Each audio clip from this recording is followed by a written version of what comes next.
Okay, let's correct some vertical lines. So to start, open up some software. I'm going to use Adobe Photoshop and a Camera Raw plugin and use that to open up the image that you want to fix. So I'm going to pick one. We'll pick this one.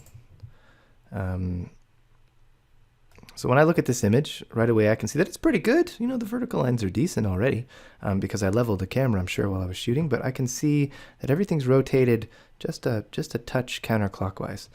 So to make that easier, I'm going to put a grid up later so you'll be able to see it. But for now, we're going to do something to start that makes this whole thing a little bit easier. I'm going to go to the lens corrections and I'm going to enable the profile for this lens. So I don't know if that was visible. But what that does is it removes vignetting, but it also straightens out the edges of the frame by removing barrel distortion.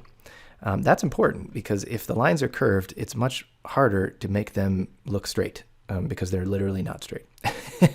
So now that I've got those lines straightened out, you can see if I click on the transform tool at the top, that I've got a series of tools here that I can use to manipulate the image to work on those vertical lines. So the first one will be the rotation tool, and then the second one will be the vertical tool. So rotation's pretty obvious.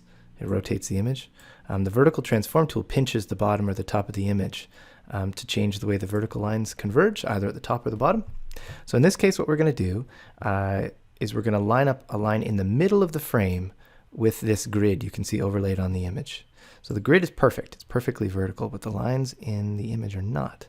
So just with a tiny amount of rotation, this line right here looks pretty good. It's lined up quite well.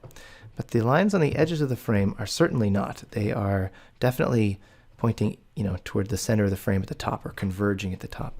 So what I'm going to do is I'm going to adjust this vertical transform tool until they are closer to vertical than they were before. So that looks pretty good to me. I think that's all right. And once I've got that the way I like it, I'm going to click open and do whatever else I need to do, crop or edit.